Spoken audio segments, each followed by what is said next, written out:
Shalom, Yashala, Shalom. First and foremost, I want to give all praise, honor, and glory to the Most High Yahweh. I do so in the name of His only begotten Son, Yahweh Shai.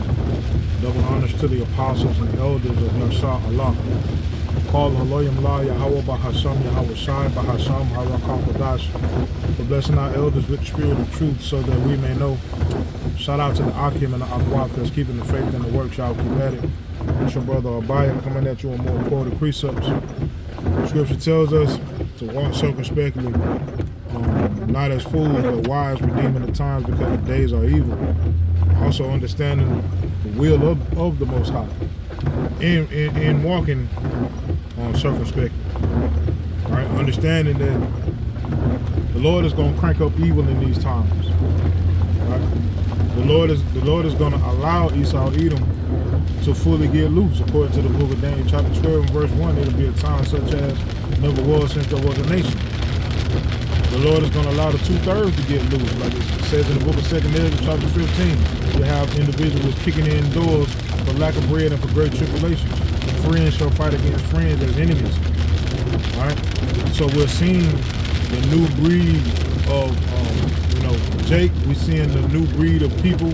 We're seeing the tribulation unfold.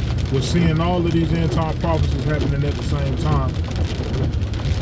And first and foremost, it's a blessing to be able to see it. Right? But all of this, it just points to the end. It just points to the end. The end of Esau Edom's rule, the end of our oppression. Scripture tells us, surely oppression maketh the wise man mad. That oppression doesn't necessarily have to come from Esau Edom and the surrounding heathens. Right? Scripture tells us that we were once as the heathens were until this light got shed onto us. I believe that's Ephesians. I could be wrong. It's either Ephesians or Galatians. I think it's Ephesians, right? But either way it goes, that oppression doesn't necessarily have to come from the heathens and the surrounding nations. The majority of the oppression comes from the Lord's people. Well, I ain't gonna say that, not the majority. The majority of the immediate oppression that we feel day to day, going to work, being in our neighborhoods, that comes from our own people, right? That main oppression was set in stride, by the system set up by Esau Edom. How the Lord's people don't even really know or understand how they are, who they are, and who they are supposed to be. Psalms 83 lets us know that this devil, took remembrance of us away. Deuteronomy chapter 28 lets us know that we'll be known as bywords, right? Things that are not us, made up, made up names and cultures and so forth and so on, right? But that culture being guided by Esau Edom through the music, through entertainment, so forth and so on, through fake ass leaders that are set up by the real oppressor, which is Esau Edom, right? So that the system of oppression can continue on without Esau Edom having to physically, put hands on, right?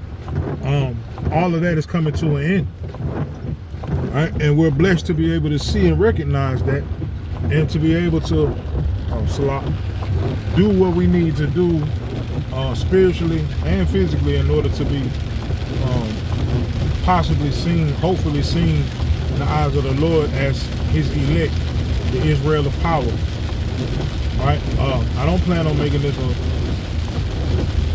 long epistle, but blessed are your eyes for they see and your ears for they hear.